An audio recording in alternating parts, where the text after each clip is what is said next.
ஆண்டவர் இதுவரை நம்மை வழிநடத்திருக்கிறார். ஆண்டுடைய பிறப்பின் பண்டிகை கொண்டாடின நாம் தொடர்ச்சியாக ஆண்டுடைய பிரசன்னம் எப்பிபனி என்பது டிவைன் மேனிஃபெஸ்டேஷன், கடவுளுடைய பிரசன்னம், கடவுளுடைய புலப்படுதல், கடவுளுடைய தோற்றம், கடவுளுடைய மகிமை, ரெவலேஷன், அப்ளிகேஷன், மேனிஃபிகேஷன். ஆண்டுடைய பிரசன்னம் நம் மத்தியில் மிகவும் வல்லமையாய் காணப்பட்டது. ஆண்டவர் எப்போவுமே ஒரு வெளிப்பாடோடு, ரிமைண்டிங் ஆஃப் ரெவலேஷன், ஆண்டுடைய வெளிப்படுத்தும் தன்மை. நானே கர்த்தர், என்னை இல்லாமல் ஆண்டவர் இல்லை. பூமியும் நிறைவும் கர்த்தருடையது, வானமும் பூமியும் என்னுடையது, என்னை இல்லாமல் இரட்சகர் இல்லை. அந்த ஆண்டவர் எப்ராத்தா எனப்பட்ட பெத்லெகேமே, நீ யூதாவில் சிறியதா இருந்தாலும் உன்னை ஆளப்போகிறோடத்திலிருந்து பிறப்பார் என்ற வார்த்தையின்படி தாழ்மையின் கோலம் எடுத்து நம்மை போல் மனித உறவில் இந்த உலகத்திற்கு வந்து மனிதனுக்கு வாழ்வு கொடுத்த ஆண்டவர். அந்த ஆண்டவர் அடுத்த எப்பிபனி வந்து ஞானஸ்தானம், ஆண்டவருடைய ஞானஸ்தானம், ஆண்டுடைய அடையாளம். ஞானஸ்தானம் பெற்றுக்கொண்ட நாம் அடையாளம் உள்ள மக்களாய் காணப்பட ஆண்டவர் அழைக்கிறார்.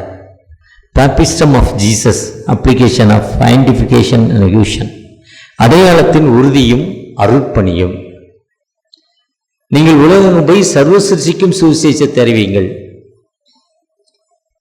பிதா குமாரன் பரிசுத்த ஆவியினால் ஞானஸ்தானம் கொடுங்கள், வானத்திலும் பூமியிலும் சகல அதிகாரம் என கொடுக்கப்பட்டிருக்க வார்த்தையின்படி அடுத்த எப்பிபனி ஆண்டுடைய தோற்றம் என்பது ஞானஸ்தானம். நான் சர்வவல்லமையுள்ள தேவன் என்று அறிமுகமான ஆண்டவர் அடுத்து ஞானஸ்தானம் என்ற ஒரு போர்வை. இவர் தேவனுடைய குமாரன், இவர் தேவனுடைய குமாரன் என்ற வார்த்தையின்படி ஆண்டவர் நம்மை இந்த உலகத்திற்கு அறிமுகம் பண்ணினார். ஆண்டுடைய வார்த்தை, அந்த தோற்றம் ஞானஸ்தானம். அடுத்தபடியாக இன்று கட்டுக்களிலிருந்து விடுதலை, கட்டவிழ்த்தல், தீய பழக்கங்களிலிருந்து விடுதலை, break chain, finding freedom from the additions.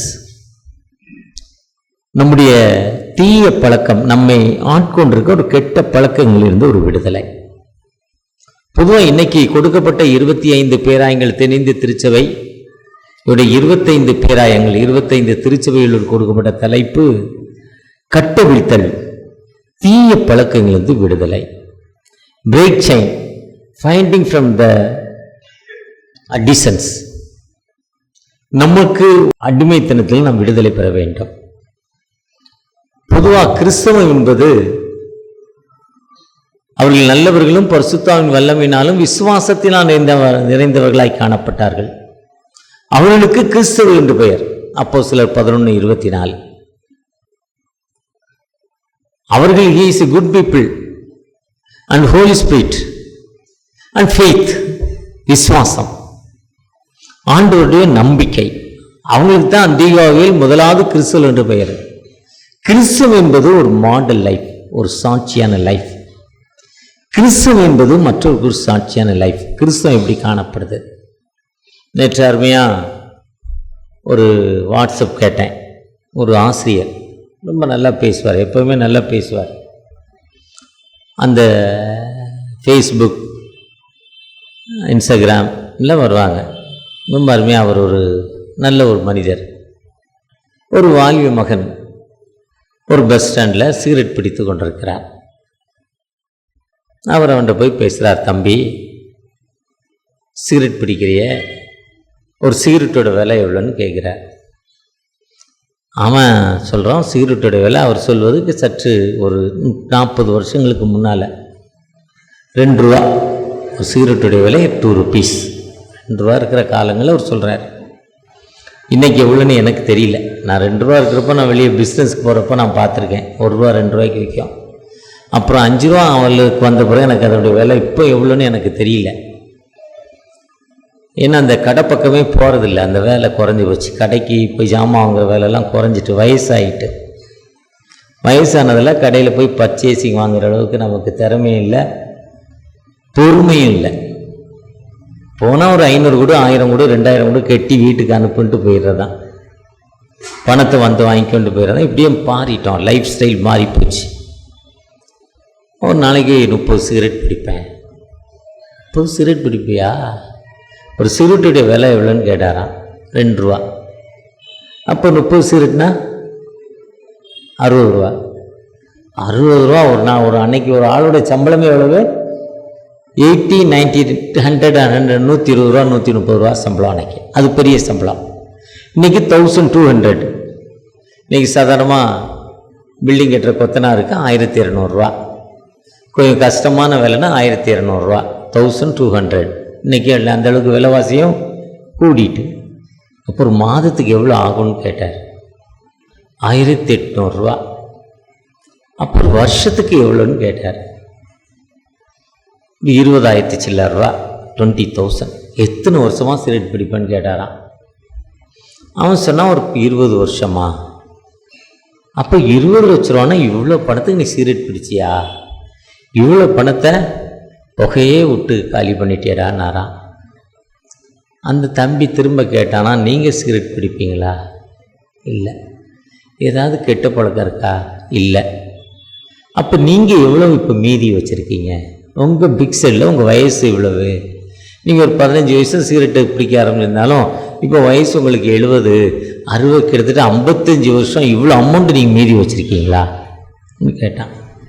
இன்னைக்கு நாம் பாவங்களை பற்றி, அடிமைத்தனங்களை பற்றி சொல்கிறப்போ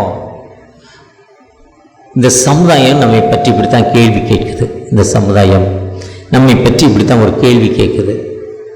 ஆனால் கொலோசியர் 3ஆம் அதிகாரம், நீங்கள் கிறிஸ்துவுடன் எழுந்தது உண்டானால், அவர் ஆரம்பிக்கிறார் அப்படி. கிறிஸ்துனா எப்படி எழுந்திருக்குன்னா, அந்த தண்ணிக்குள்ளே போய் மேலே வர்றப்போ 3 முக்கிய மேலே பிதா, குமாரன், பரிசுத்தாவின் திரிய நாமத்தினால் உங்களுக்கு ஞானஸ்நானம் கொடுத்து உங்கள் நெற்றியில் சிலுவையின் அடையாளத்தை வருகிறோம். நீங்கள் பாவத்திற்கு செத்து நீதிக்கு பிழைத்து கிறிஸ்துவை உங்கள் இரட்சகராக ஏற்றுக்கொண்டு ஒரு காலம் அவரை உங்கள் இரட்சகர் என்று அறிக்கை பண்ண வெட்கப்படக்கூடாது. அதே மாதிரி ஞானஸ்தானத்துக்கு வரும்னா வந்த உதவியாளர்கள், ஞானத்தாய் ஞான தகப்பனை பற்றி இவர்களின் கிறிஸ்துவின் நல்போதனையில் இவர்கள் விளைப்பீர்களா? கொஸ்டின் கேட்பாங்க. ஆமாம், நாங்கள் இவர்கள் நல்போதனையில் நல்ல வழியில் நடத்துவோம், அவங்களுக்காக ஜெபம் பண்ணுவோம். நீங்கள் நடப்பீங்களா? பாவத்தை வெறுத்து நீங்கள் நடப்பீங்களா?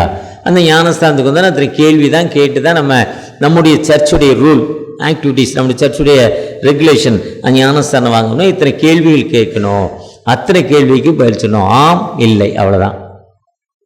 ஆனால் என்ன கேட்டாங்க அந்த இடத்துல? நம்ம கல்யாணத்துக்காக ஞானஸ்தானம் கொண்டாந்து கூட்டிருக்கோம். அவன் கல்யாணம் பண்ணுற மூடில் இருக்கிறவன் அவன் என்ன பதில் சொல்லுவான்?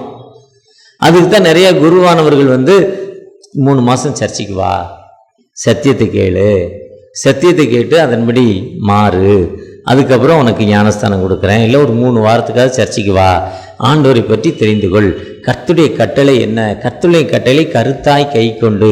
நீதிமொழிகள் 7ஆம் அதிகாரத்தில் உட்கார்ந்துருக்கிறப்போ, நடக்கிறப்போ, மோதிரமாக போட்டுக்கிறப்போ உன் விரல்களில் கட்டி கொண்டு ஒரு காலம் அதை அறிக்கை பண்ண வைக்கப்படக்கூடாது.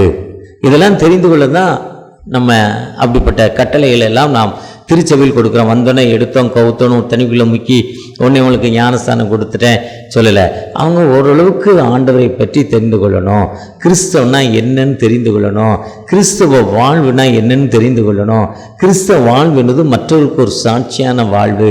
அந்த சாட்சியான வாழ்வு எப்படின்னா, அந்த எபிரேயர் 11:24 அநித்தியமான பாவ சம்பவங்களை அனுபவிப்பாக்கிலும் இனி வரும் பலன் மேல் நம்பிக்கை கொண்டு, பாவங்கள்ல அந்த பாவத்தை அநித்தியமான பாவசங்களை விட்டுட்டு இனி வரும் பலன் மேல் நோக்கமாயிருந்து, இனி வரும் பலன் மேல் நோக்கமாயிருந்து, அதுதான் கிறிஸ்தவம். கிறிஸ்தவம் என்பது எப்பவுமே என்ன, கிறிஸ்து நல்லவர், ரட்சிக்கிறார், வீடு கொடுக்கிறார், வாடகை கொடுக்கிறார் அல்ல. கிறிஸ்தவம் என்பதே ஒரு கஷ்டமான சாட்சியான சிலுவையின் வாழ்வு. சிலுவையின் வாழ்வு, கஷ்டமான வாழ்வுல ஆண்டவற்றை நம்ம ஆண்டவரை நோக்கி வருவது. அதுதான் அந்த கொலோசியர்ல சொல்றப்போ 10ஆம் தன்னை சிருஷ்டிக்கக்கூடிய புதிதான சாயலை தரித்து கொண்டவர்களாய், நியூ லைஃப். New life. அந்த நியூ லைஃபை நாம் பெற்றுக்கொண்ட மக்களாய் காணப்படுகிறோமா?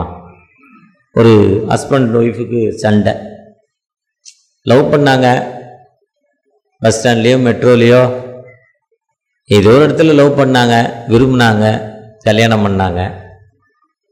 கல்யாணம் பண்ண பிறகு பையனுடைய அம்மா சொன்னாங்க, நான் சொல்கிற பொண்ணை கல்யாணம் பண்ணியிருந்தால் உனக்கு 1.5 கிலோ தங்கம் இல்லை 2 கிலோ தங்கம், ஒரு BMW கார் இல்லை ஆடி கார் இல்லைன்னா பென்ஸ் கார், நல்ல ஃப்ளாட்டு, ரிச் ஃப்ளாட்டு, ஒரு ஃப்ளாட்டு, ஸ்விம்மிங் பூல், ஒவ்வொரு ஃப்ளோர்லேயும் ஸ்விம்மிங் பூல் இருக்கிற ஒரு ஃப்ளாட்டு, இதெல்லாம் ஒரு பொண்ணை பார்த்து வச்சுருந்தாண்டா, இப்படி போய் ஒரு பொண்ணை கூட்டிகிட்டு வந்துட்டியடான்னு அம்மா சொல்லிச்சு. உலகப்புறமா அவனுக்கு கொஞ்சம் ஆசை வந்துட்டு, ஆமாம் கொஞ்சம் அவசரப்பட்டுட்டோம், கொஞ்சம் நம்ம இப்படியே கல்யாணம் பண்ணியிருக்கலாம், ஏதோ இந்த பொண்ணை பார்த்தோம், சிரித்தோம், ஏதோ கொஞ்சம் அழகாக இருக்குன்னு பார்த்தோம், என்னவோ பேசினோம், விழுந்துட்டோம், அம்மா நாலேஜ் இல்லாமல் ரிஜிஸ்டர் ஆஃபீஸில் மேரேஜ் பண்ணி விட்டோம், இன்றைக்கி அம்மா இப்படி சொல்கிறாங்க, லைஃப் நல்ல வெல் செட்டில் ஆகிருக்கும், விட்டுட்டோமேன்னு இந்த மனசுலேயே மனைவியோடு பேசுகிறப்போ லைஃப் எப்படி இருக்கும்? கொஞ்சம் கஷ்டமான சூழ்நிலை வந்துடும். அந்த பொண்ணு வீட்டில் சொன்னாங்க, என்னம்மா இப்படி ஒரு குடும்பத்தில் போய் பிடிச்சிட்டு வந்துட்டியம்மா, அப்பா தண்ணி அடிக்கிறாரு, அம்மா தண்ணி அடிக்கிறார், அந்த குடும்பமே தண்ணி அடிக்குது, எத்தனை பேரை ஏமாற்றிருக்காங்க, அது ஒரு கொள்ளைக்கார குடும்பம், அது ரியல் எஸ்டேட்டுங்கிற பேரில் எத்தனை பேர் மோசடி பண்ண குடும்பம், அவங்க அக்கா புருஷன் கூட இல்லை, அண்ணன் தம்பி கூட இல்லை, தம்பி லைஃப் நல்லா, உங்கள் சித்தப்பா லைஃப் நல்லா இல்லை, இப்படிப்பட்ட ஒரு குடும்பத்தை போய் இப்படி ஒரு பையனை கல்யாணம் பண்ணிட்டு வந்தியே, மாமா பையனை பார்த்து வச்சுருந்தானே, அவன் சொன்னதெல்லாம் கேட்பானே, அவன் உனக்கு நல்ல பையனாச்சே, நீ இப்படி போய் பண்ணிட்டியம்மா, சரி இருந்தாலும் பார்த்துவன் லைஃப் இருந்துக்கோ. இன்னும் அந்த அம்மாவுக்கு ஒரு விதையை அந்த அம்மா போட்டுருச்சு, இவனுக்கு அவங்க அம்மா ஒரு விதையை போட்டுச்சு, அவன் அந்த விதை செத்து செடியாகி மரமாகி கிளை விட்டு 2 பேருக்கும் பிரச்சனை. 2 பேருமே ஐயோ இப்படி ஒரு லைஃப் செட்டில் ஆகிட்டேன்னு மன கஷ்டத்தில் 2 பேருக்குமே நல்லா இல்லை, 2 பேருமே பிரச்சனையான லைஃப், 2 பேருக்குமே நல்லா இல்லை வாழ்க்கை. அப்படிப்பட்ட நிலைமையில் 2 பேருமே நம்ம ஒன்றா வாழ வேண்டாம், உனக்கு எனக்கும் சரியில்லை, இன்னும் 2 பேரும் ரொம்ப பிரச்சனை, பயங்கர பிரச்சனை. ஏன்னா ஏற்கனவே அது ஒரு குடிகார குடும்பம், இது ஒரு ஏழையான குடும்பம், பிரச்சனை. அதனால 2 பேருக்கும் அமைதி இல்லை, அமைதி இல்லாத எப்பவுமே சண்டை. இவளுக்கும் ஆண்டவர் இடைத்ததை நீ மனிதன் பிரியாத இருக்கணும்னு ஐயர் இந்த ஸ்டோவில் போட்டு இப்படி கெட்டி இப்படி நீ இப்போ கடவுள் இணைத்ததை மனிதன் பிரிக்காத இருக்கணும்னு கையை தூக்கி இப்படி கெட்டி இப்படி தூக்கி சொல்லிடுவாங்க. இப்படி பல சிக்கல்ல ஒரு நாள் அந்த பெண்ணு மன வருத்தத்தோடு அந்த பக்கம் நடந்து போச்சு. கஷ்டம், என்ன வாழ்க்கை, கொஞ்சம் தூரம் போனால் கடல் இருக்கு, வாழ்க்கை குறைத்து கொள்ளலாம், முடித்து கொள்ளலாம், குறைத்தில்லை முடிவு, ஃபைண்ட் அவுட் பண்ணிடலாம், வாழ்க்கையை ஃபினிஷ் பண்ணிடலாம். அப்படி லைஃபாக கடந்து போச்சு. போகிறப்போ இதேமாரி ஒரு சண்டே, என்ன ஒரு கூட்டம் மக்கள் உள்ள ஒரு கூட்டம் உட்கார்ந்துருக்கு, ஒரு கூட்டம் வெளியே நிற்கி, வர வழியில் மேஞ்சூரில் ஒரு ஆசி சர்ச்சை பார்த்தேன், அந்த பைபாஸ் இறங்குற இடத்துல ஒரு கூட்டம் உள்ளே இருக்கான், ஒரு கூட்டம் வெளியே நின்று கவனிக்கிறான், வெயிலில் வெளியே நிற்க அட்டென்ஷனில், ஒரு கூட்டம் 2 பேர் பேசிக்கிட்டு இருக்கான். அதே மாதிரி தான் நம்ம சர்ச்சில் பார்த்திங்கன்னா ஒரு கூட்டம் இப்படி கவனிச்சிக்கிட்டே இருப்பாங்க, இன்னொரு கூட்டம் எதையோ பிளேடு போடுறாரு, ஏதோ நேரம் போகணும், முடிக்கணும், சீக்கிரம் போகணும், மட்டன் காலி ஆயிரும், இப்படி ஒரு கூட்டம். இன்னொரு கூட்டம் வேலைக்கு போகணும், கடையை திறக்கணும், இன்றைக்கி ஞாயிற்றுக்கிழமை தான் சந்தை, இன்றைக்கி தான் கடைக்கு வருவாங்க, இன்னும் இப்படி ஒரு பிளேடை கொண்டாந்து விட்டுட்டாங்க, அந்த ஆளாட்டில் பேசிக்கிட்டே இருக்காரு. இப்படி ஒரு கூட்டம், பல சிந்தனை.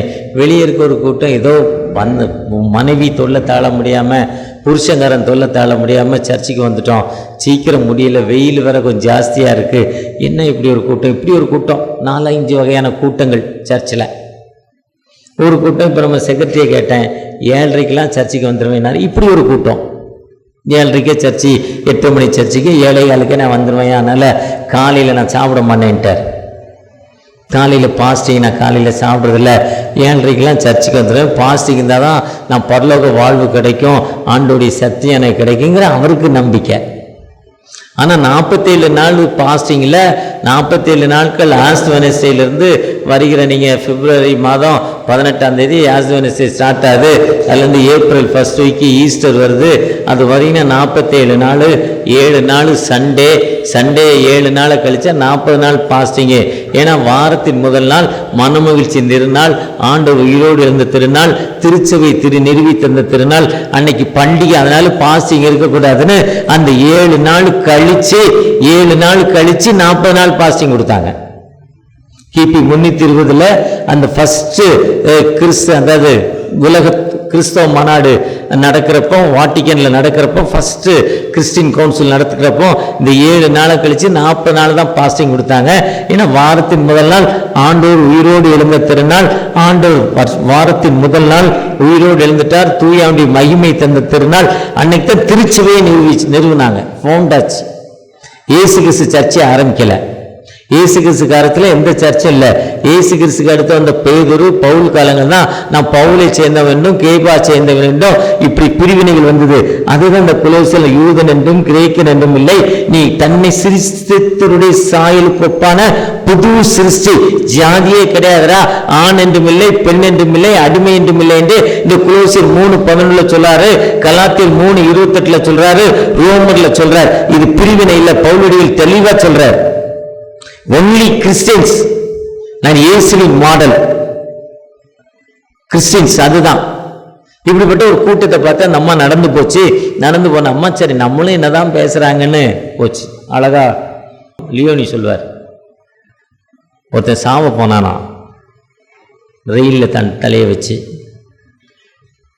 ட்ரெயின் வர கொஞ்சம் லேட் ஆகிட்டு, ஞாயிற்றுக்கிழமை நிறைய ட்ரெயின் பிரேக் மெயின்டெனன்ஸ்க்காக கொஞ்சம் லேட் ஆகிறப்போ பக்கத்தில் ஒரு சத்தம், ரொம்ப சத்தம், ஒருத்தர் பேசிக்கிட்டு இருக்கார். எட்டி பார்க்குறாங்க, பார்த்தா ஒரு 5 லட்சம் பேர் உட்காந்துருக்கான்.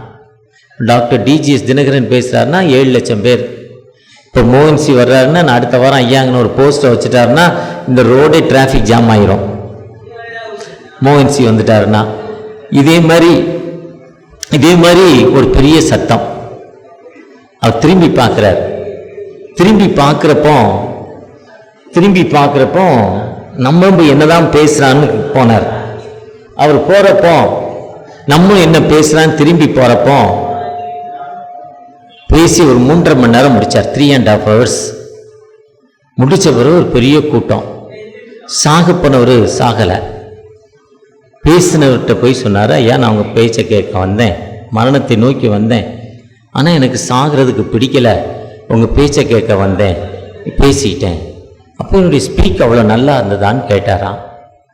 வந்தவர் சொன்னாராம், அது ஒன்றும் இல்லைங்க, இத்தனை பேரும் சாகலை, உங்கள் பேச்சை கேட்டு நான் ஒரு ஆள் எதுக்கு சாகணும், நாம் ஏங்க இப்படி சாகணுன்னாராம்.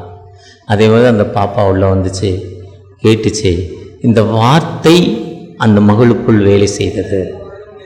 அதுதான் 107:20 வார்த்தை அனுப்பி குணமாக்கி. அந்த வார்த்தை வெறுமையாய் திரும்ப வராது, கருக்குள்ள பட்டயம். ஆண்டவருடைய வார்த்தை ஒரு கருக்குள்ள பட்டயம். ஆண்டவருடைய வார்த்தை நமக்கு வாழ்வு தரும் வார்த்தை, ஆண்டவருடைய வார்த்தை நமக்கு உயர் தரும் வார்த்தை, ஆண்டவருடைய வார்த்தை நம்ம எல்லா நிலையிலும் உயர்த்தும் ஒரு வார்த்தை. ஏன்னா வார்த்தை தான் ஹீலிங். அதுதான் ஆதியிலே வார்த்தை இருந்தது, அந்த வார்த்தை தேவனிடத்தில் இருந்தது, அது தேவனாய் இருந்தது, சகலமும் அவருக்குள்ள உண்டாயிற்று, அவருக்குள் ஜீவன் இருந்தது, அந்த ஜீவன் மனுஷருக்கு ஒளியாயிருந்தது. அந்த வார்த்தை அந்த அம்மாக்குள்ள ஒரு ஹீலிங் வந்துச்சு. ஹீலிங் வந்த உடனே அந்த அம்மா தன் வாழ்க்கை ஸ்டைல மாறிச்சு. ஏதோ விருப்பப்பட்டோம், கல்யாணம் பண்ணோம், 8 வருஷம் 9 வருஷம் ஆயிட்டு, இனிமே சண்டை போட்டு என்ன நடக்க போகுது, ஒருபடி தாழ்மையா போவோமே. இன்னும் கணவர் பேசுறப்போ உனக்கு கிச்சனுக்குள்ள போயிடும், கிச்சன்ல வந்து கணவர் பேசுறான் பெட்ரூமுக்கு வந்துடும், பெட்ரூம்ல வந்து கணவர் பேசுறான் வெளியே போயிடும். அது பதில் பேசாம தன் வாழ்க்கை ஸ்டைல மாறிச்சு. திருச்சபைக்கு ஒழுங்காக வர ஆரம்பித்தது. தன் வாழ்க்கை ஸ்டைல் மாறினதால அந்த வாழ்க்கையே ஒரு முன்னேற்றமான வாழ்க்கையாய் மாறிவிட்டது. அந்த வாழ்க்கை ஒரு முன்னேற்றமான வாழ்க்கை.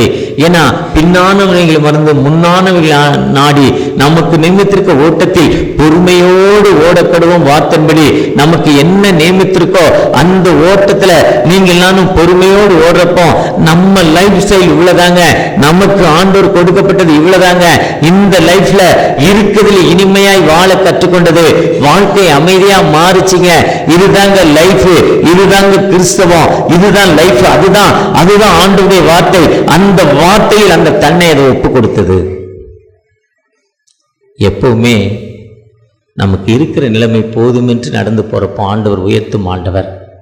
மார்க் 5ஆம் அதிகாரத்தில் இன்னைக்கு வாஸ்தவம், லேகியோன் அநேக பிசாசுகள் அவனுக்குள் இருந்தது.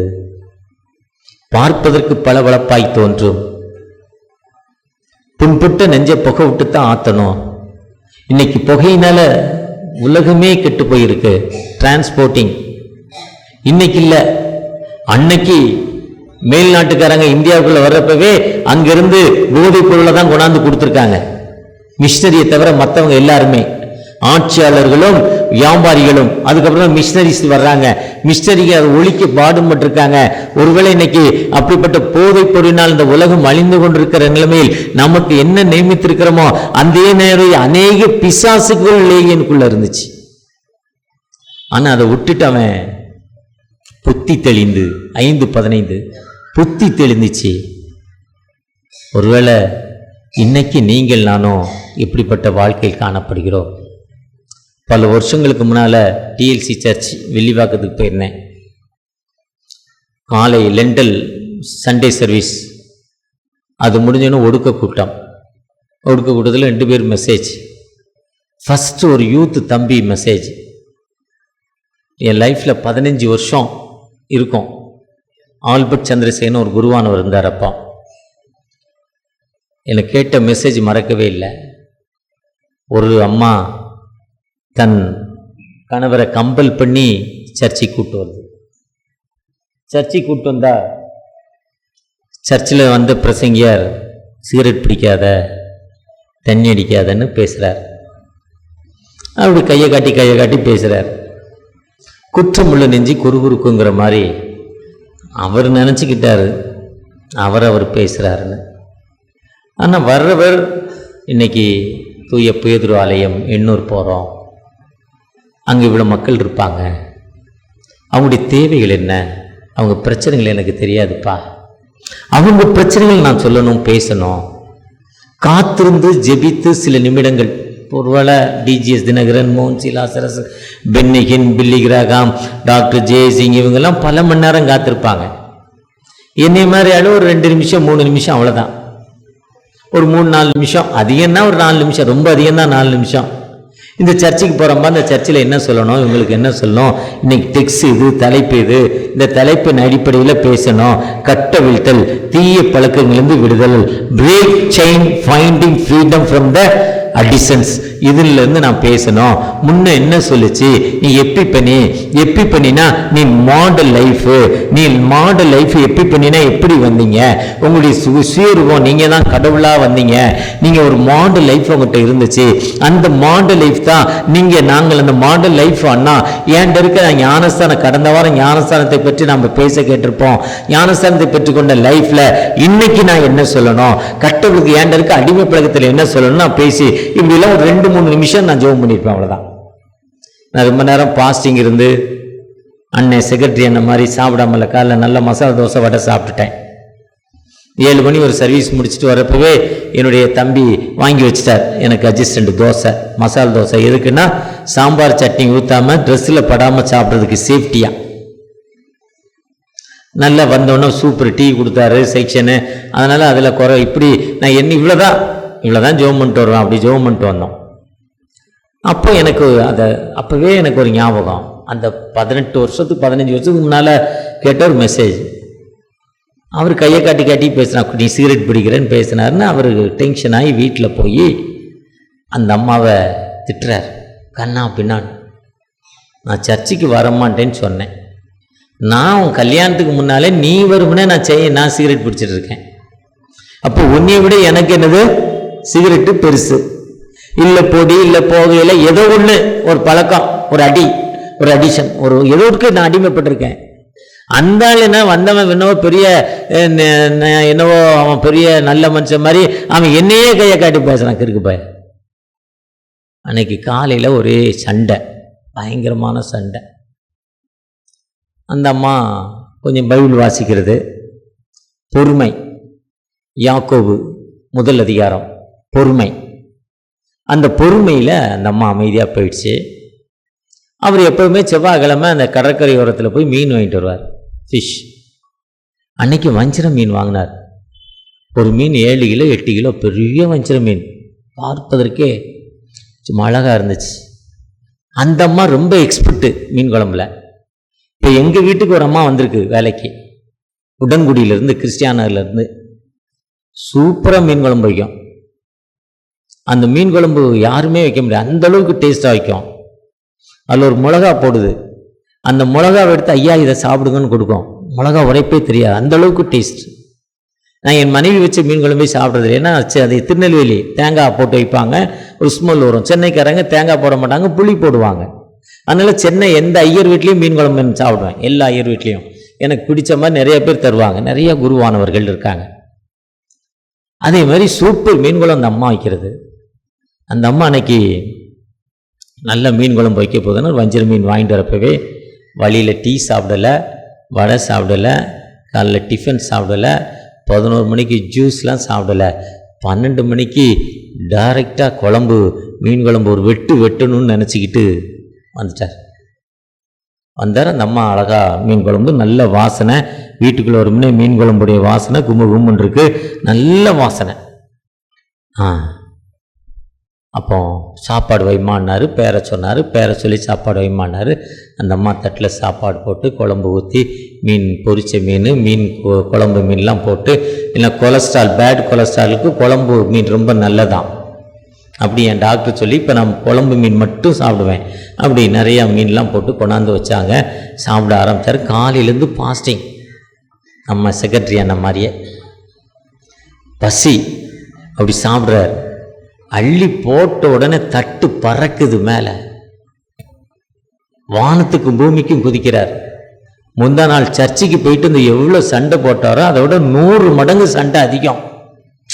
இந்தம்மா சிரிச்சுக்கிட்டே உள்ள நிற்கிது, கண்டுக்கவே இல்லை. புத்தி கொஞ்ச நேரத்தில் ஆண்களுடைய தன்மை பண்ணால் காலைல சூரியன் ஏறுறப்போ டென்ஷனாக இருப்பாங்க, சூரியன் மறைய கூல் டவுன் ஆகிடுவாங்க, விட்டு கொடுக்குற தன்மை. அதேமாரி கொஞ்ச நேரத்தில் கூலிங் ஆகிடுவா, நீ குதியான்னு விட்டுருச்சு. அவர் கொஞ்ச சண்டை போட்டு பசியில் ஒரு மாதிரி ஆகி தண்ணியை குடிச்சிட்டு, எதுக்குமா இப்படி மீன் குழம்பு வச்சேன்னார். என்னங்க ஆச்சுன்னுச்சு. மனுஷன் சாப்பிட்ற மாதிரி இல்லையே, ஏன் இப்படி வச்ச? அந்த அம்மா கேட்டுச்சு, மீன் எங்கே வாங்குறீங்கன்னு கேட்டுச்சு. கடற்கரையில் வாங்குறேன்னு சொல்லிச்சு. அந்த மீன் அதுக்கு முன்னே எங்கே இருந்தது? தண்ணிக்குள்ளே இருந்துச்சு. தண்ணிக்குள்ளே தானே மீன் இருந்துச்சு.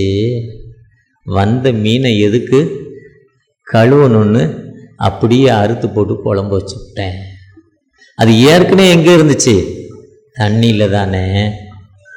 அதே மாதிரி தான் பாவம் இல்லாதவங்களில் யார் ஒன்று இயேசு கிறிஸ்து யோவான் 8ஆம் அதிகாரத்தில் சொல்கிறார். உங்களில் பாவம் இல்லாதவன்னு சொல்கிறார். இங்கே இருக்கவங்க இல்லை, இந்த மேலே கீழே நின்று பேசினா தான் எனக்கு பிடிக்கும். ஐயா நீங்கள் மேலே ஏறன்ட்டாரு. என்னையும் பார்த்து கேட்குறாரு, குருவானவரை பார்த்து கேட்குறாரு, ஐயராகி அடுத்து பிஷப் மாடரேட்டர் காண்டிபுரியா போகிறார். அவரையும் பார்த்து கேட்குறாரு, உங்களில் பாவம் இல்லாதவன். அந்த பாவத்தின் விடுதலை தான் மார்க் 5ஆம் அதிகாரம். தனக்குள் அநேக பிசாசுகள் இருந்ததை அவன் அறிந்து அவன் கட்டுகள் அவிழ்க்கப்பட்டவுடன் புத்தி தெளிந்தவனாய் ஆடைகள் தரித்திருந்தான்.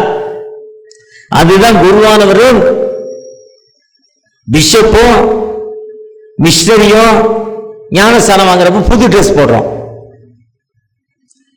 வசதியானவங்க புது ட்ரெஸ் வாங்கி கொடுக்காங்க, இல்லாதவங்க பக்கத்து வீட்டில் கூட ஒயிட் பேண்ட் வாங்கி போடுறாங்க. அப்படியாலும் இருக்காங்க. கூடுமானவரையும் 90 விழுக்காடு புது பேண்ட் ஷர்ட் ஒயிட்டு ஞானஸ்தானத்துக்கு வாங்கி கொடுத்துட்றோம். கூடுமானவரையும் ஆன்நேஷன் வாங்குறப்போ 100 ஐயர் ஆன்நேஷன் வாங்கினா 99 பேர் புது அங்கி, புது சர்ப்ரைஸ், புது கேடல் எல்லாமே புதுசு தான். பிஷப் ஆகும்னா ஒரு 15 நாளைக்கு முன்னாலே ஃபிக்ஸ் பண்ணி நீ தான் பிஷப்பா எல்லாம் ரெடி பண்ணிக்கோங்கிறாங்க. மோதிரம், கோல், தடி, இடி எல்லாம் 5 நாளைக்கு முன்னாலே சொல்லிடுறாங்க. ஆனா நமக்கு தெரியுது முதல் நாள் தான் தெரியும். ஓப்பன் அனௌன்ஸ்மெண்ட், கோர்ட்டுக்கு பயந்து. அப்போ அதேதான் இவன் புத்தி தெளிந்த போது எப்படி இருந்தான்? புது ஆடைகள் தரித்திருந்தான். அதே மாதிரி நீங்கள் நானும் இந்த உலகில் வாழும் நீங்கள் நானும் மற்றவர்களுக்கு ஒரு சாட்சியுள்ள வாழ்வு, மற்றவர்களுக்கு விடுதலையான வாழ்வு, அதுதாங்க கிறிஸ்தவம். கிறிஸ்தவம் என்பது நம் மாடல் லைஃப் நம்மகிட்ட இருக்கா? அந்த மாடல் லைஃப் நம் கட்டவிழ்த்த பாவம்ங்கிற ஒரு அடிமைத்தனத்திலிருந்து கட்டவிழ்க்கப்பட்ட மக்களாய் காணப்படுகிறோமா? அதுதான் உங்களில் பாவம் இல்லாதன்னு சொல்றார். அதுதான் சங்கீதம் 1, துன்மார்க்கனுடைய ஆலோசனை நம்பாமலும் பாவியுடைய வழியில் நிற்காமலும் பரியாசக்கார உட்காரமத்தில் உட்காராமலும் கர்த்தருடைய வேதத்தில் பிரியமாயிருந்து. இரவும் வேதத்தில் ஞானமாய் இருக்கிற மனிதன் மெடிடேஷன் பைபிள் பண்ணிக்கிட்டே இருக்கணுமா, அதை தினமும் ஒரு வசனத்தை எடுத்து அதை ஆராய்ச்சி பண்ணிக்கிட்டே இருக்கணுமா. ஒரே வசனம் என்ன சொல்லுது, நமக்கு என்ன சொல்லுது, திரும்ப திரும்ப என்ன சொல்லுது. காலையில நான் இன்னைக்கு அதிகாலை எழுந்தவுடன் இன்னைக்கு அதிகாலை எழுந்த சர்ச்சைக்கு போகணுமே, இல்லைன்னா 7 மணிக்கு தான் எழுந்திருப்பேன். எபிரேயர் 7ஆம் அதிகாரத்தை வாசன் திரும்ப திரும்ப 1-2 வசனங்கள் அது புதுவிதமான கருத்துக்களை சொல்லிக்கொண்டே இருக்கு. அதுதான் கர்த்தருடைய வேதத்தில் பிரியமாயிருந்து இரவும் போலும் வேதத்தில் தியானமாயிருக்கிற மனிதன் பாக்கியவான். அவன் நீர்க்கால்களின் ஓரமாய் நடப்பட்டு தன் காலத்தில் தன் கனியை தந்து, தன் காலத்துல கல்யாணம் பண்ண 10 மாசத்துல குழந்தை பிறந்துரும். அதுதான் நீர்க்கால்களின் ஓரமாய் நடப்பட்டு. பிசினஸ் ஆரம்பிச்சா ஒரு குறிப்பிட்ட நாளில் அந்த பிசினஸ் ஒரு நல்ல வளர்ச்சிக்கு வந்துவிடும். படிக்க ஆரம்பிச்சா படிப்பு முடிச்ச அந்த குடித்த சில நாட்களே ஆண்டவர் நல்ல வேலையை தருவாரு, நல்ல வேலையை தருவாரு. வீடு கட்ட ஆரம்பிச்சா அந்த வீடு எந்தவித தடை இல்லாமல் கெட்டி முடிக்கப்பட்டு அதில் நாம் குடிபுகுவோம். அதான் நீர்க்கால்களின் ஓரமாய் நடப்பட்டு. என் வீடு ஏன் கட்டப்படல, எனக்கு திருமணமாகி இத்தனை ஆண்டுகள் குழந்தை பாக்கியம் எதுக்கு இல்ல, என் வாழ்க்கையில் எதுக்கு எனக்கு ப்ரமோஷன் இல்ல, என் பிள்ளைய நான் ஐஏஎஸ் ஐபிஎஸ் ஆக்கணும்னு நினைக்கிறோம். ஐஏஎஸ் ஐபிஎஸ் ஆக்குறதுக்கு என்னுடைய உள்ள குறைகள் என்ன? நிச்சயமா முடியுங்க, நிச்சயமா முடியுங்க, நிச்சயமா முடியும். முந்தா நாள் ஐஎம்எஸ் மீட்டிங்ல சத்யம் டிவி ஓனர் ஐசக் பேசுறார். சத்யம் டிவி ஓனர் ஐசக் ஐஎம்எஸ் உடைய பிஸ்னஸ் மீட்டிங்ல தாம்பரத்தில் இருந்தது. நான் கலந்து கொண்டேன். என்னை கூப்பிட்டாங்க. நம்ம பிள்ளைகளை டாக்டர் ஆக்கணும், இன்ஜினியர் ஆக்கணும் தான் நினைக்கிறோம். ஆனால் நம்ம சமூகத்தில் இன்னைக்கு ஐஏஎஸ் ஐபிஎஸ் ஆகணும் நம்ம விரும்புகிறல. நம்ம தூர பார்வை இல்லை. 35 வருஷத்துக்கு முன்னால் ஒரு மூத்த அதிகாரி கிறிஸ்தவன் தான் இருந்தான். எங்கே போனாலும் மூத்த அதிகாரி ஒரு கிறிஸ்தவர் தான் இருந்தார். இன்னைக்கு கிறிஸ்தவர்களே இல்லை. காரணம் நம்ம டாக்டரு இதுக்கு தான் நீட் எழுதிக்கிட்டே கிடக்கும், இன்ஜினியர் அதுக்கு தான் நீட் எழுதிக்கிட்டே கிடக்கும். டாக்டர் வேலை என்பது ரொம்ப கஷ்டமான வேலை, ரொம்ப மட்டமான வேலை. ஒரு doctor fees hospital Anburajan Palayamkottai bus stand பக்கத்தில் சொல்கிறார், 3 விதமான கஷ்டம். 1 லேபர் ப்ராப்ளம், 2 சமூகத்துடைய ப்ராப்ளம், 3 பேஷனுடைய ப்ராப்ளம். வந்தவங்க செத்து போனால் சமூகத்துக்கு போய் சொல்ல முடியாது, நீ தாண்டா சாகடிச்சம்மா. 50 பேர் வேலை செய்ய நேரத்தில் 5 பேர் இல்லைன்னா அந்த வேலையை நம்ம செய்ய முடியாது. Labour problem. 3வது எப்போ பேஷண்ட் வருவோம், எப்போ தூங்குவோன்னு தெரியாது. எங்கள் வீட்டில் என் பிள்ளைங்க 2 பேர் டாக்டர், என் மருமக டாக்டர். மகா ஸ்கின்னு, மருமகன் பிளட் சம்பந்தமாக கேன்சர் ஸ்பெஷலிஸ்ட்டு, மகன் ஆர்த்தோ, மருமக எம்பிபிஎஸ். 32 தம்பிக்கு ரொம்ப ஃப்ரெண்டு. இவங்க கூட கொயர் நம்ம கீபோர்ட் போடுற தம்பி, இவங்கெல்லாம் என் ஃபேமிலிலாம் ஒரே கிரவுண்டு, ஒரே குரூப், ஒரே அண்ணன் தம்பிங்க. வயலின் போடுறதில்ல. எப்போ எந்திச்சு வர்றானே தெரியல. 12 மணிக்கு வரான், திடீர்னு பார்த்தா 2 மணிக்கு ஆளக்கானில் போகிறான். ஏதோ ஒரு ஹாஸ்பிட்டலில் ஒரு ஆர்த்தோ ஒருத்த கீழே விழுந்துட்டான், அர்ஜென்ட்டுன்னு கூப்பிட்டாங்கன்னு எந்திச்சு ஓடுறான். பைக்கில் ஓடுறான். காரெல்லாம் எடுத்துகிட்டு போவா, ஆள் வழி இல்லை. 3 கார் முன்னால் நிற்கி எடுக்க முடியல, அதனால நான் பைக்கில் போகிறேங்கிறான். ஆனால் சமூகத்தில் அவர் சொல்கிறாரு, நம்ம பிள்ளைங்களை தூரமாக படிக்க வைக்க விரும்பலை, ஐஏஎஸ் ஐபிஎஸ் ட்ரை பண்ணலை, நம்ம ட்ரை பண்ணணும். வருகிற காலங்களில் உங்களுடைய பிள்ளைகளை நீங்கள் அப்படி ட்ரை பண்ணுங்க, அப்படி ஜோம் பண்ணுங்கன்னு சொல்கிறார். அதுதான் உண்மைங்க. ஏன்னா இன்னைக்கு எந்த செக்ஷன் எங்கே போனாலும் கிறிஸ்தவனே இல்லைங்க. கிறிஸ்தவத்துக்கு விரோதமாக கிறிஸ்தவம் இல்லைன்னா லைஃபே இல்லைங்க. கிறிஸ்தவன் தாங்க எல்லாம் சொல்லி கொடுத்தான். ஆனால் இன்னைக்கு அதை மாற்றுறாங்க. அப்படிப்பட்ட அடிமைத்தனத்தை என்னைக்கு இங்கே காங்கிரஸ் கவர்மெண்ட் போய் திராவிட பாரம்பரியம் எல்லாத்தையும் மாற்றுறாங்க. ஆனால் இன்னைக்கு திரும்ப அதே நிலைமை மாற்றப்பட்டிருக்கு. அதற்கு காரணம் நீங்கள் நானும் நம்ம பிள்ளைகளை அர்ப்பணிப்போடு. அதுதான் நம்முடைய கர்த்தருடைய வேதத்தில் பிரியமா இல்ல, நீர்க்கால்கள் ஓரமாய் நடப்பட்ட மரமாய் இல்ல. நம்முடைய பிள்ளைகளை நாம ஞானஸ்தானம் வாங்கப்படுற ஆண் என்றும் இல்லை, பெண் என்றும் இல்லை, அடிமை என்றும் இல்லை, சுவாதீனம் என்றும் இல்லை. எதுக்கு இதை சொல்லியிருக்கார்? தன்னை சிறியவருடைய சாயலுக்கு ஒப்பார். நீங்கள் கிறிஸ்துவோடு எழுந்தது உண்டானால் நீங்கள் ஆண்டவரோடு எழுந்திருக்கீங்க. அந்த எழுந்தது உண்மையானால் ஆண்டவருக்கு மாற்றமுள்ள மக்களாய் காணப்படுகிறோமா? அதுதாங்க மாற்றை, அதுதாங்க எப்பிப்பனி, அதுதான் கடவுளுடைய பிரசன்னம். கடவுளுடைய பிரசன்னம் என்பது ஒரு மகிமை நிறைந்த பிரசனமாய், கடவுளுடைய பிரசனம் புலப்படுதல் ஒரு பிரசனமாய், தோற்றம், ஆண்டவருடைய தோற்றம். இன்னைக்கு 10 IASல 2-3 கிறிஸ்டியன்ஸ் இருந்தா இவ்வளோ கஷ்டம் இல்லைங்க. இல்லை, ஒரு காலத்தில் ஒரு 10 வருஷத்துக்கு மேலே கிறிஸ்துவ ஸ்கூலில் படித்த பிள்ளைகளாக இருந்தாங்க. இன்னைக்கு அதுவும் குறைந்து கொண்டே இருக்கு. ரொம்ப ரொம்ப தீவிரவாதம் ஒரு மாதிரி போய்கிட்டு இருக்கு. இதுக்கு காரணம் நீங்கள் நானும் கட்டவிழ்க்கப்பட்ட மக்களாக மாடல் லைஃப். அந்த பொண்ணு அந்த சர்ச்சுக்கு வந்துச்சு, அந்த ஆக்டிவிட்டிஸ் மாறிச்சு. அவன் பார்த்தான், என் ஒய்ஃப் இப்போ சண்டையே போட மாட்டாளே, ரொம்ப நல்லவளாக இருக்காளே. எப்படின்னா, காலையில் வாரத்தின் முதல் நாள் இருந்து சர்ச்சுக்குள்ளே போய் சர்ச்சு ஆக்டிவிட்டீஸில் தன்னை இணைத்து கொண்டாள். இரவில் வேதம் வாசிக்கிறா, ராத்திரி தூக்கம் இல்லைன்னா வேதம் வாசிக்கிறா, அதிகாலை எழுந்தோன்னே வேதம் வாசிக்கிறா, தனக்கு எப்போ நேரம் கிடைக்குதோ அப்போ பைபிள் வாசிக்கிறா. வாட்ஸ்அப்பில் மற்ற காரியங்களை பார்க்கறதை விட்டுட்டு அந்த வேதம் வாசிப்பதில் தன்னை இணைத்து கொண்டதால் நீர்க்கால்களின் ஓரமாய் நடப்பட்டதால் தன் காலத்தில் தன் தனியை தருகிற மரலாய் காணப்படுகிறார். துன்மார்க்கு நீதிமான்கள் வழியோ செழிக்கும், துன்மார்க்கு வழியோ அழியும். நாம் அப்படி நம்முடைய கட்டொழுப்பிலிருந்து, வீட்டு பிரச்சனையிலிருந்து விடுதலை பெற உங்களுக்கு எனக்கு கையில் கொடுக்கப்பட்டது வேதம். கர்த்தருடைய வேதம் குறைவற்றதும் ஆத்துமாவை உயிர்ப்பிக்கதும் காணப்படுது. இந்த வேதத்தில் நாம் இருக்கிறப்போ நம்முடைய பிரச்சனைகள் மாறும். ஒருவேளை உலக பிரகாரமாய் குடிப்பழக்கம், சிகரெட் பழக்கம் இல்லை, வீட்டில் அமைதி குறைவு, சமாதானம் இல்லை. அந்த அமைதி குறைவு, சமாதானமின்மையை மாற்றி தரும் ஆண்டவர் நம்மோடு கடந்து வந்திருக்கிறார். அந்த அடிமைத்தனமான கட்டளைக்கு சமாதான குறைவில் மாற்றி தரும். அதுதான் தானியல்ல. அவங்கள கொண்டே விடுறாங்க. அங்க இருக்க தலைவர் கேட்கிறார், எப்பா ராஜா வீட்டு சோறு. இன்னைக்கு என்னுடைய கோ பிரதர் டாடா டீல வெல்ஃபேர் ஆஃபீஸரா இருக்கார், வால்பாறையில் மேனேஜர் லெவலில் இருக்கார். சாயங்காலம் பார்ட்டி குடிக்கணும் லைட்டா, அப்பதான் மதிப்பானா. அப்படிக்கு எல்லா பழக்கமும் இருக்கான். அப்படித்தான் தானியலுக்கு இருந்துச்சு. என்ன சொன்னார், இது வேண்டாம்பா, எங்க ஆண்டவர் இதை ஏற்றுக்கொள்ளலப்பா.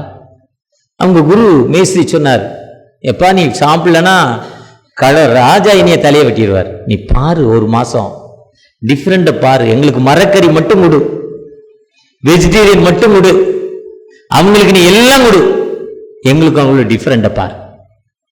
அந்த பிரகாசம் காணப்பட்டுச்சான். அதுதான் தானியேல். அந்த பிரகாசம், அந்த வித்தியாசம் காணப்பட்டது. அது ஒரு புத்தாடை மார்க் 5 அதை இணைக்கிறப்போ ஒரு புதுவிதமான வாழ்வு, கிறிஸ்தவ வாழ்வு. இதுவரையுமே இப்படி இருந்தானப்பா, இன்னைக்கு வாழ்வு எப்படி ஆயிட்டுனா கையில பைபிள் வந்துருச்சுப்பா. ஆண்டவரை இரட்சகராய் ஏற்றுக்கொண்டார், மனம் மாற வேண்டும். ஒருவேளை எந்த சர்ச்சும் பரலோகத்துக்கு கொண்டு போகாது, எந்த பாஸ்டும் பரலோகத்துக்கு கொண்டு போகாது. மெம்பர்ஷிப்புக்கு தூய பேதுரு ஆலயம் எண்ணூர், ஆவிக்குரிய லைஃபுக்கு இன்னொரு சர்ச் போக முடியாது, வாய்ப்பே இல்லை.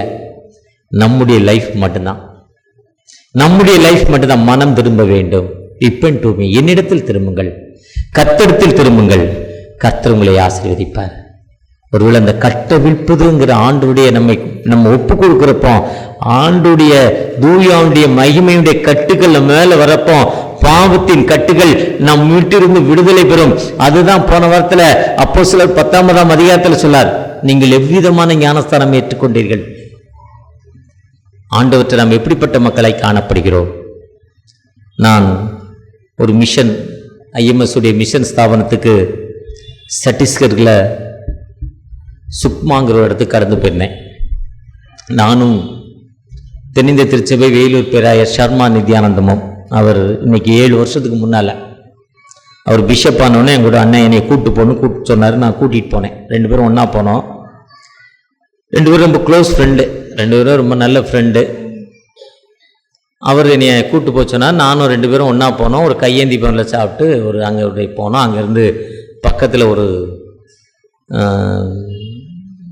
ஒரு கிராமம் சுக்மாங்கிறது, அங்கே ஒரு ஐஎம்எஸ் ஸ்கூல், பெதஸ்தா மண்டபம். பெதஸ்தா மண்டபம்னா யாருக்கு உடம்பு சரியில்லையோ டாக்டர் கைவிட்ட பிறகு அங்கே கொண்டே போட்டுருவாங்க, அங்கே விட்டுருவாங்க. நம்முடைய இந்த ஆல்ட்ரு அளவு இருக்கும் அந்த சர்ச்சு, யாருமே இருக்க மாட்டாங்க. உடம்பு சரியில்லாதவங்க படுத்திருப்பாங்க, அவ்வளோதான். பெதஸ்தா குளத்தில் படுத்திருக்கிறப்ப அந்த 38 வருஷம் உள்ள மாதிரி படுத்திருப்பாங்க. மோஸ்ட்லி வர்றதில் 5 பேர் வந்தால் 4 பேர் சரியாயிடுவாங்களாம், 10 பேர் வந்தால் 9 பேர் சரியாகி தான் போவாங்களாம். ஃபுல் ஹீலிங், மாத்திரை மருந்து ஒன்றும் கிடையாது. 9 ஏக்கர் இடத்துல ஒரு ஸ்கூல், ஐஎம்எஸ் ஸ்கூல், ஒரு சர்ச்சு. இப்போ பெரிய சர்ச் ஒன்று கட்டிட்டோம், நான் இருக்கிற காலங்களில் கட்டினாங்க பெரிய சர்ச்சு, சென்னை பிரான்ச்சு கட்டிச்சு. பெதஸ்தா மண்டபம் அது ஒரு ஓரமாக. நான் போயிருக்கப்போ ஒருத்தருக்கு ஹீலிங், 7 பேர் ஞானஸ்தானம் ஒரு வீட்டில், 2 வயதுலேருந்து 40 வயது வரை, ஹஸ்பண்ட் ஒய்ஃபு பிள்ளைகள் எல்லாம். அங்கே ஞானஸ்தானம் வாங்கினா ஆதார் கார்டை கிழிச்சிருவாங்க, கெசட்லேருந்து பேர் எடுத்துருவாங்க, ரேஷன் கார்டு இருக்காது. அதனால மறைமுகமாக ஞானஸ்தானம் வாங்குவாங்க, ரொம்ப மறைமுகமாக. இப்போ ரொம்ப கஷ்டம். இப்போ எப்படிடா ஞானஸ்தானம், எதுக்கு அப்படி நிலைமையில் எதுக்கு ஞானஸ்தானம் வாங்குறேன்னு நான் கேட்டேன். 4 வயது குழந்தை டாக்டர்கிட்ட கொண்டு போகிறாங்க, 4 வயதோ 6 வயதோ. டாக்டர் முடியாது, கைவிட்டார். டாக்டர்லாம் கிடையாது, எம்பிபிஎஸ் டாக்டர் கிடைக்கிறதே ரொம்ப கஷ்டம், ஹோமியோபதி டாக்டர் தான் இருப்பார். செத்து போவான்னு சொல்லிட்டாங்க. அந்த குழந்தைய கொண்டாந்து, அவங்க கிறிஸ்தவர் இல்லை, அந்த பெதஸ்தா மண்டபத்தில் கொண்டாந்து போட்டுட்டாங்க குழந்தைய, 6 வயசு குழந்தைய. 10 நாள் கழிச்சு ஹீலிங் ஆயிடுச்சு, நல்லா ஆயிடுச்சு. அதனால ஃபேமிலியாக ஆண்டவர் வேணும் ஞானஸ்தானம் எடுத்துக்கிட்டாங்க. அந்த ஊரில் அங்கேருந்து 4 கிலோமீட்டரில் ஒரு கிராமம். சாதாரணமாக தெருநாய் நடுற மாதிரி கரடி நடமாடுது, டிடிஃபிட் நடமாடுது. கரண்ட் இல்லை, ஒரு பெரிய சிட்டி அது, taluk head quarter, district head quarter, Sukma district head quarter. ஆனால் 4 கிலோமீட்டர் கிராமத்தில் கரண்ட் இல்லை. அந்த கிராமத்துக்கு போயிருந்தோம். அங்கே ஒருத்தர் சொந்த இடத்த சர்ச்சு கிட்ட சொல்லி அந்த சர்ச்சு டெடிகேஷனுக்கு தான் போயிருந்தோம். ஃபவுண்டேஷன் போட போயிருந்தோம், ஃபவுண்டேஷன் போட. அப்போ அங்கே இருந்த மிஷனரி சொல்கிறார், நம்ம ஐயர் மாதிரியே தான் இருப்பார், தினகராஜ் தான் அவர். அப்படி இது அவரோட இவரோட ஒரு 6 அடி அதிகம் உயரம், எல்லாம் இதே மாதிரி தான். அவர் சொல்கிறாரு, இந்த பையன் ஐஎம்எஸ் ஸ்கூலில் படித்தான், நீங்கள் அனுப்புகிற 1000 ரூபாயில் அவன் படித்தான். நீங்கன்னா நீங்கள் நானும் அனுப்புகிற 1000 ரூபாயில். +2 முடித்தான். +2 முடித்த உடனே ஹையர் எஜுகேஷன் போனான். ஹையர் எஜுகேஷனுக்கு 1500 யாரோ ஒருத்தர் கொடுத்தாரு, படித்தான். படித்து முடிச்சோன்னா ஐஎம்எஸில் வேலைக்கு சேர்ந்தான். இவாஞ்சலிஸ்டாக 7000 ரூபா சம்பளம். இவாஞ்சலிஸ்டாக வேலைக்கு சேர்ந்தான். ஏசு நல்லவர், ஏசு ரட்சிக்கிறான்னு கிராமத்தில் சொன்னான். கிராமத்துக்காரன் சொன்னான், நீ துட்டு வாங்கிட்டு தாண்டா வேலை செய்கிற, அவனுக்கு துட்டு கொடுத்து இங்கே வந்து நீ ஏசு நல்லவன்னு சொல்கிறான்னு அவனை இவனை அடித்தான். அதே அடி வாங்கினதோடு இங்கே வந்தான். அந்த சட்டை, கிழிஞ்ச சட்டை, அள்ளிப்பட்ட ரத்தத்தோடு இங்கே வந்தான். வெள்ளை பேப்பர் எடுத்தான், ஐஎம்எஸ்லேருந்து ரிசைன் பண்ணிட்டான், வேண்டான்னு. என் சொந்த காலில் நான் ஆண்டவர் நல்லவன்னு சொல்ல போகிறேன்னா, சம்பளம் அப்போவே வாங்கலை. பெயிண்ட் அடித்தான், பெயிண்ட் அடித்து வேலை பார்த்தான். வேலை பார்த்து ஏசு நல்லவர்னு சொன்னான் கிராமத்தில்.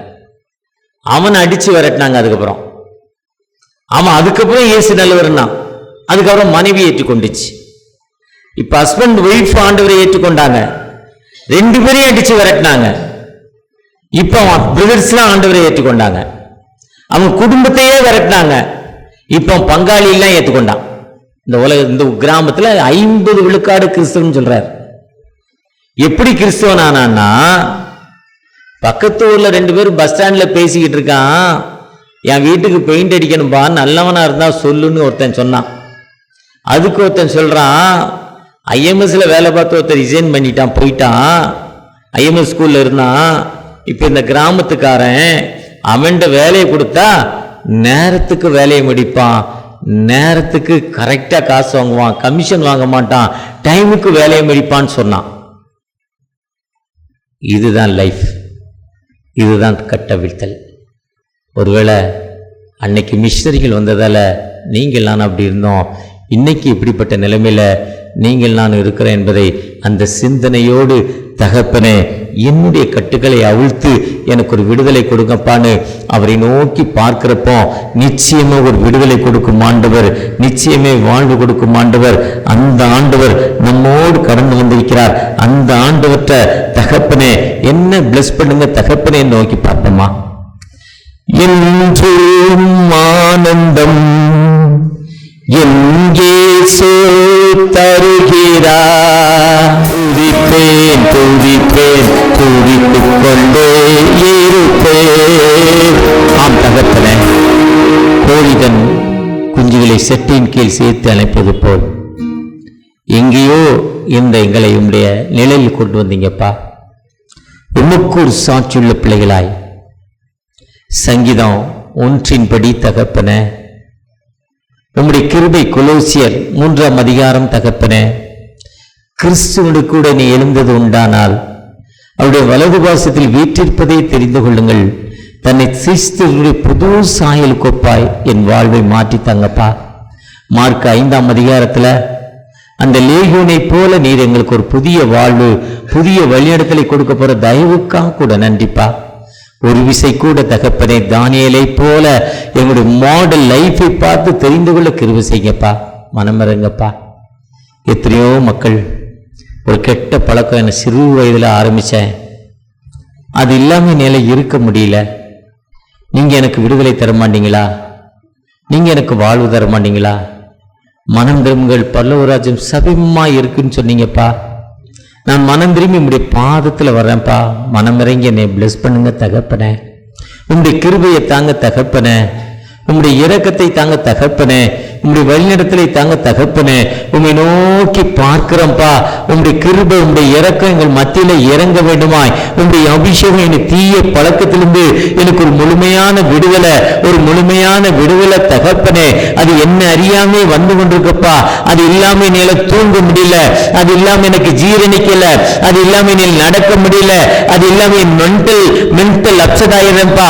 பைத்தியம் பிடித்தவனை போல மாயிற ஒரு பப்பிள் கம் இல்லாம என்னால வாழ முடியல. அந்த பப்பிள் கம்மின் வாய்க்குள்ள அசைப்பட்டு கொண்டே இருக்க வேண்டிய நிலைமையில் இருக்கேன். எனக்கு ஒரு விடுதலை, எனக்கு ஒரு அற்புதம் தகப்பனே. எனக்கு அப்படிப்பட்ட ஒரு அற்புதத்தை தாங்கின ஏக்கத்தோடு ஜெபிக்கிற என் அன்பு சகோதரனுக்காக ஜெபிக்கிறேன்பா. இது இல்லாம எனக்கு மோஷன் வரல, யூரின் வரல. ஏக்கத்தோடு ஜெபிக்கிற அந்த பிள்ளைகள் மத்தியில உம்முடைய பிரசனம், உம்முடைய வல்லமை, உம்முடைய அபிஷேகம் இறங்க வேண்டுமா. இறங்கி நிக்கிறப்பா. ஒரு விசை கூட மனமிறங்க இந்த நாளில் உம்முடைய கிருபை எங்கள் மத்தியில, உம்முடைய இரக்கம் எங்கள் மத்தியில, உம்முடைய அபிஷேகங்கள் மத்தியில தகப்பனே என்னை பிளஸ் பண்ணுங்க, என்னை ஆசீர்வதிங்க என்று ஜெபிக்கிற அந்த பிள்ளைகள் மத்தியில எப்படிப்பட்ட மனம் திரும்புதல் என்று அப்போஸ்தலர் 19 சொன்னீங்க கேட்டார்ப்பா பவுலடிகள். அதே மாதிரி மனம் திரும்புதல் எனக்கு உமக்குள் கிறிஸ்துடைய வலது வாசலில் இருக்கிற மனம் திரும்புதல் எனக்கு வேணும். ஏக்கத்தோடு ஜெபிக்கிற அந்த பிள்ளைகள் மத்தியில இந்த கிருபை இறங்கட்டும். வழி நடத்துங்க. பிதா குமாரன் பரிசுத்தாவின் திரிய நாமத்தினால் ஆமென். அறுவடை மிகுதியாலோ இல்லை, அன்பரின் கதறி